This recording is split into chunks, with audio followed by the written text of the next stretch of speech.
Good afternoon, everyone. Hope you enjoyed lunch.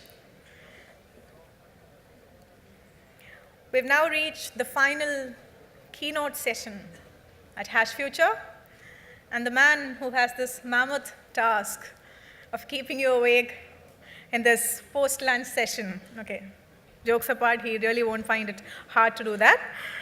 This man has served as the Assistant Secretary of Commerce for Global Markets and Director General of the US and Foreign Commercial Service in the Obama administration.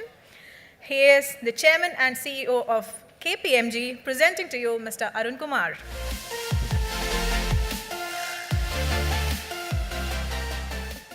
Good afternoon, everyone. I think that was very well put after such an excellent lunch. It is going to be a mammoth task to keep everybody awake. Moreover, we've had a day and a half of just excellent context, such insightful discussions that it's going to be a double challenge. In fact, over lunch, my wife Purnima said, you're going to be in the position of Elizabeth Taylor's 8th husband. You know what you have to do, but how are you going to do it differently? So let me start by congratulating the government of Kerala and its High Power IT Committee for organizing this outstanding event. The conference has provided truly top-notch content, and I can see that it's already creating a new buzz about the potential of technology to transform Kerala. As a proud Keralite who believes in the promise of the state, and I've believed in it for many, many years, I'm really happy to be here. Let me start by sharing a little personal history of my engagement with Kerala. In 1990, Chief Minister Nayanar led a team of dignitaries to America to study the potential of high technology for the state. I had the honor of arranging the team's visits in Silicon Valley and the further privilege of hosting the Chief Minister in my home. In fact, on his return, he wrote a very gracious and slightly humorous article on the latter experience in Deshabhamani Weekly. The humorous part was about his conversations with Purnima, when he knocked on our door at midnight and demanded some Kerala food. On that visit, Chief Minister Nayanar walked around the manufacturing facility of Apple in Cupertino, California. He talked to the workers and asked them probing questions. He was impressed by the pride they showed in their work and their confidence in their mission. I could see that he was visibly smitten by their excitement. And on coming home, he said, we are going to build a similar environment in Kerala. And thus, his visceral conviction for Technopark took root. And he heard later from faculty at Stanford University on technology trends. He thus came away convinced that computers will actually help the state, will create jobs rather than take them away. I don't think any of us on that tour of Apple or Stanford would have imagined where technology would bring us today. Remember, this was 1990. About 10 years before Google was founded, and over 20 years before Facebook was founded. Also, nobody at that point on the team would have imagined how far Technopark would come in the last so many years, employing tens of thousands in one of the most salubrious work environments in the world. I'd like to think that this event, hashtag Kerala, hashtag future, will be another such seminal event. I hope this conference will result in new convictions and new directions, similar to the insights that Chief Minister Nayanar received on his visit to Silicon Valley 28 years ago. I really like the title of this conference, hashtag future. Hashtag is a device that is used, as you know, to find what you're looking for in the welter of social media.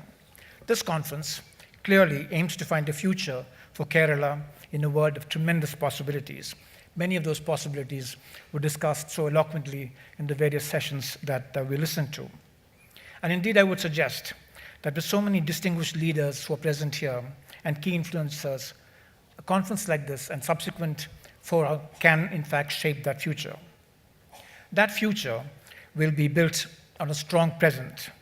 As we heard yesterday, Kerala can claim to be the first digital state with its mobile teledensity, nation-leading internet penetration, progress in paperless government offices, and the Akshaya centers delivering digital citizen services.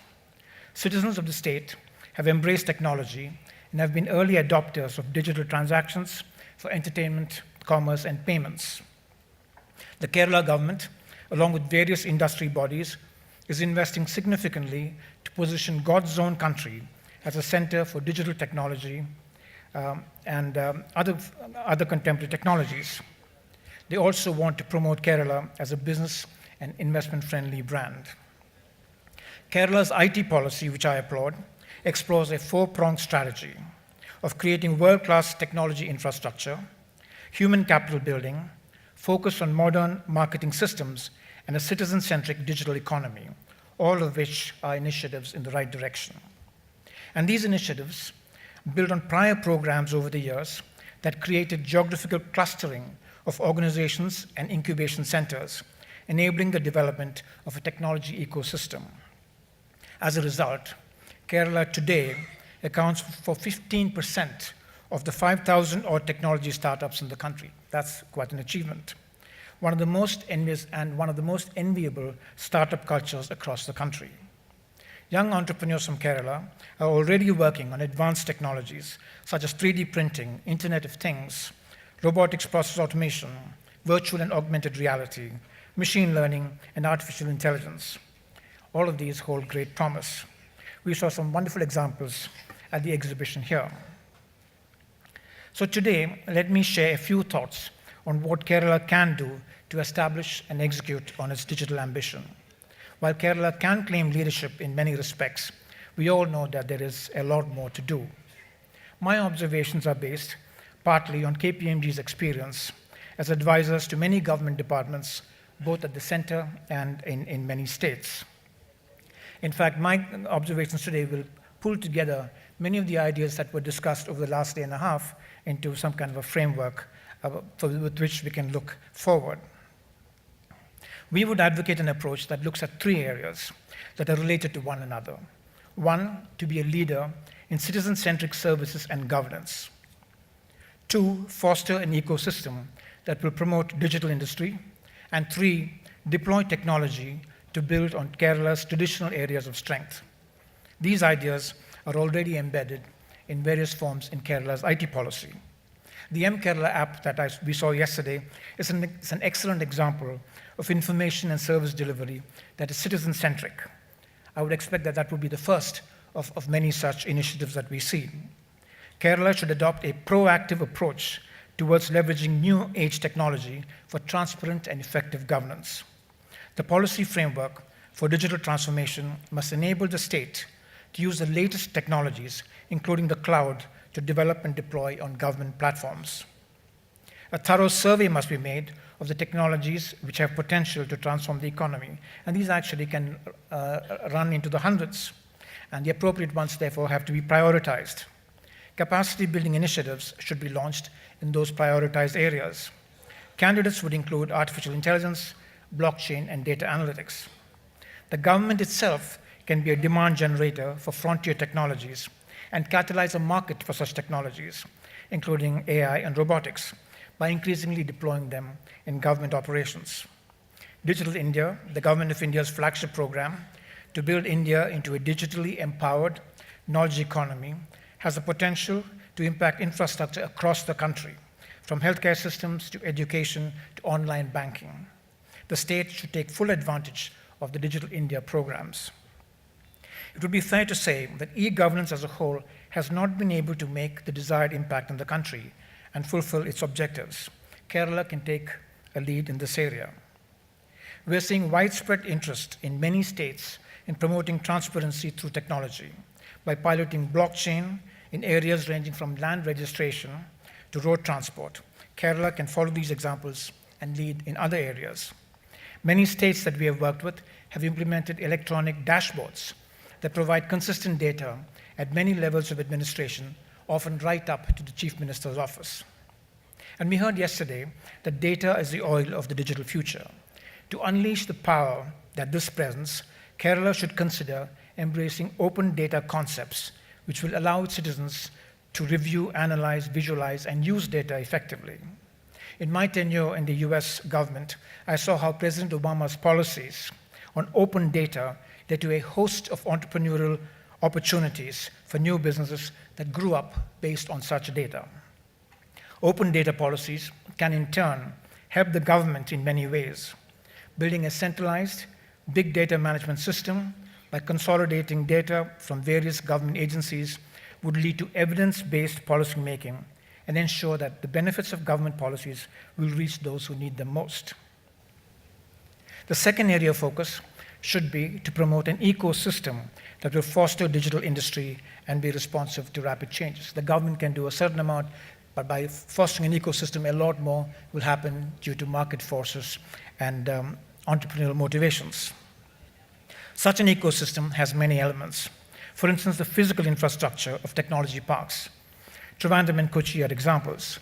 The KFON, the Kerala Fiber Optic Network, is a more recent example of broad-based infrastructure for connectivity. We have evidence that a strong commitment towards such infrastructure does attract companies to come, invest, and grow. We have excellent examples in Kerala. For instance, UST Global has grown almost 30 times in just a decade. IBS Software Services is another such success story.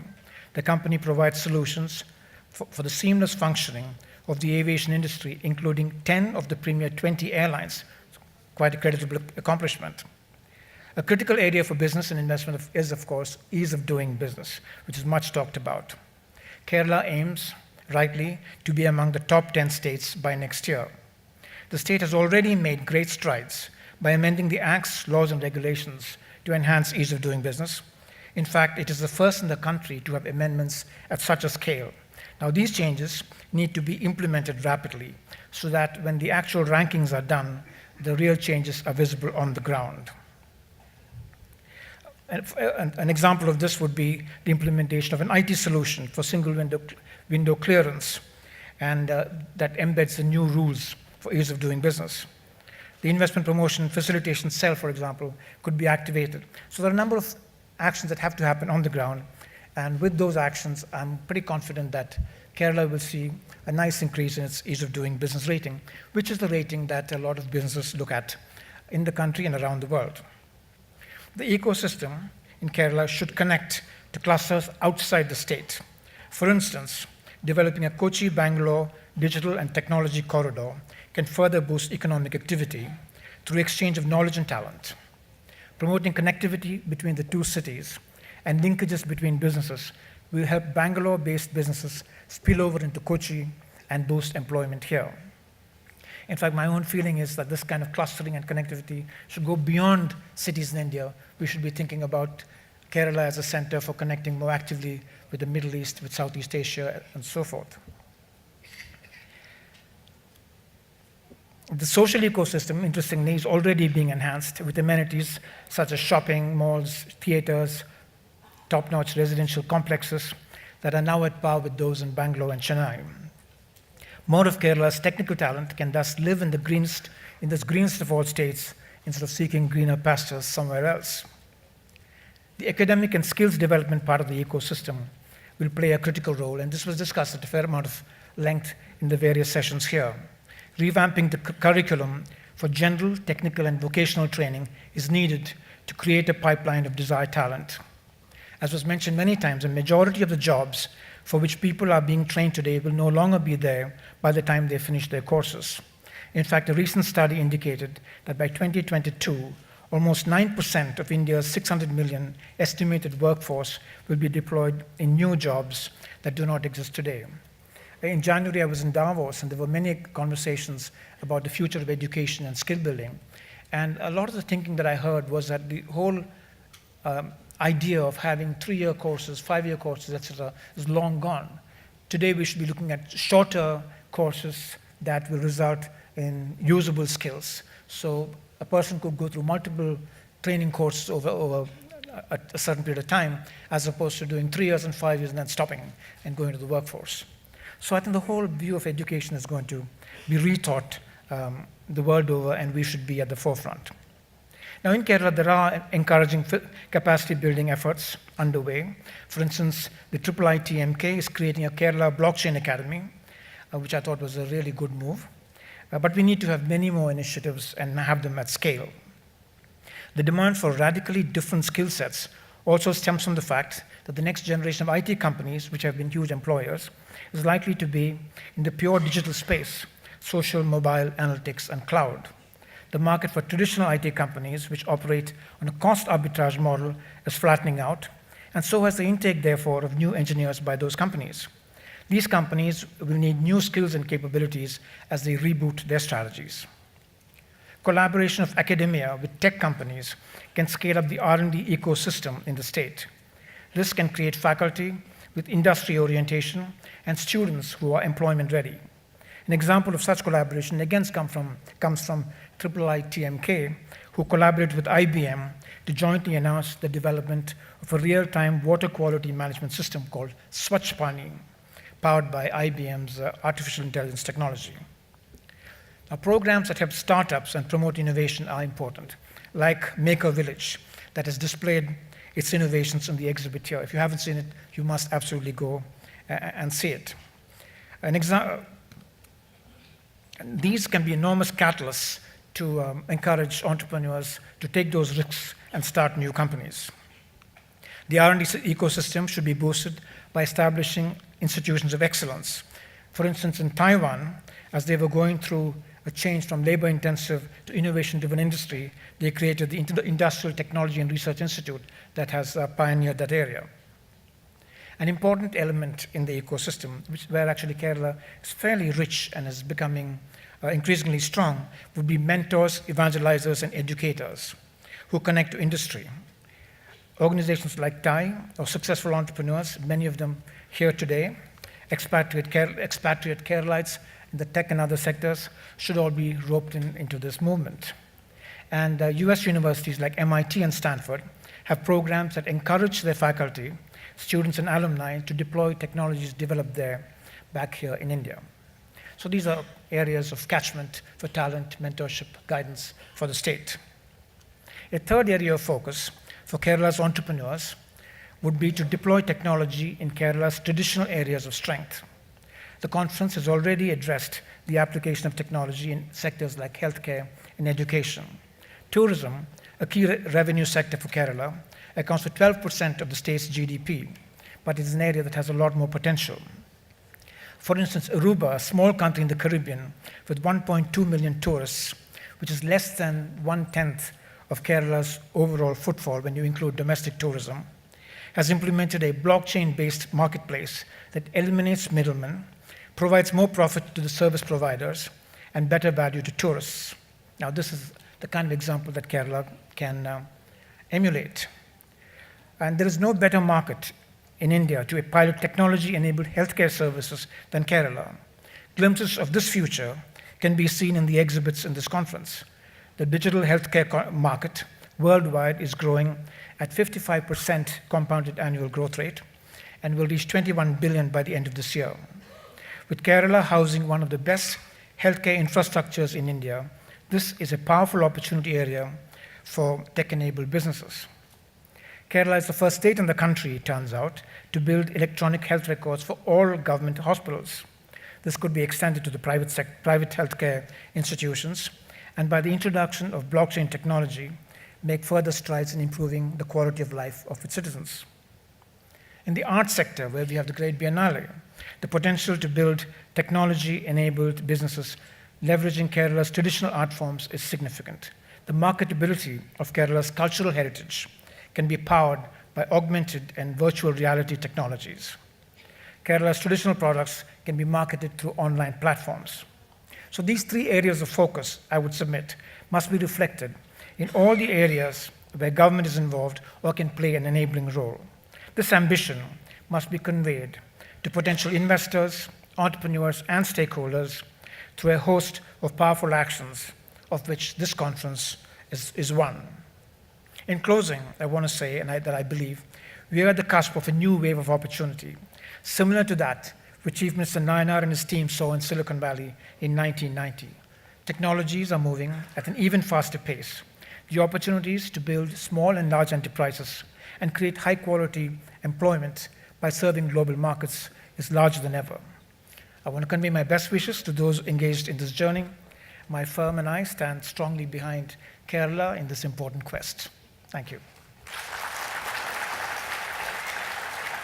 I think we have time for a few questions.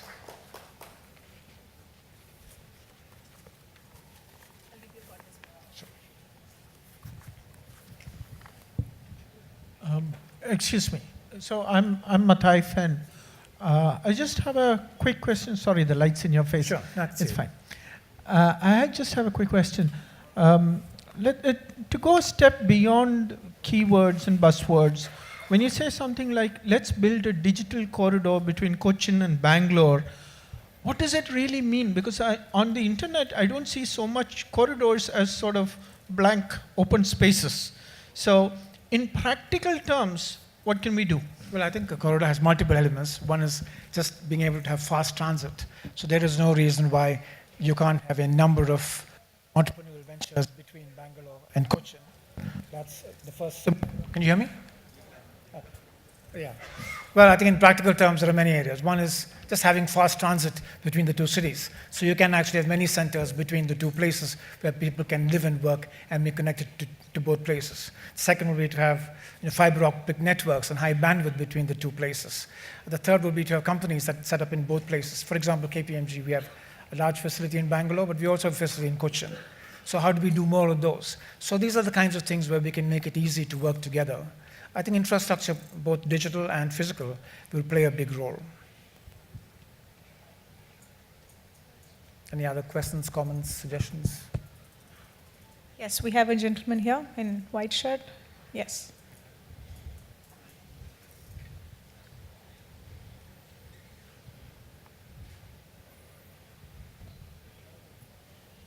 Good afternoon, sir.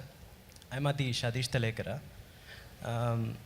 I have a doubt regarding your current capabilities of Kerala. According to the, basically we didn't have any consistent power output on our power plants. Everything need electricity. We are talking about the gig and electric economies, and we are talking about blockchains, everything. But can I establish a world-class data center in Kerala? This is the question, because I am a entrepreneur for last 8 years. I'm trying to establish a basic data center here, but I don't think we cannot build a world-class data center here. No, I think it's extremely important. Without basic power and continuous and reliable power, it's going to be difficult to establish certainly a data center. That is certainly an important area. I'm not very close to the power sector here, but what I see in other states is that things have changed quite a lot and may have changed here as well. I know myself, I haven't seen a power shedding or brownout in the many recent years I've been in Kerala, which is just a small anecdotal piece of evidence. But generally, I think in India, we do see the power situation improving. In fact, now the situation seems to be more with the distribution than with the generation. We have another question there.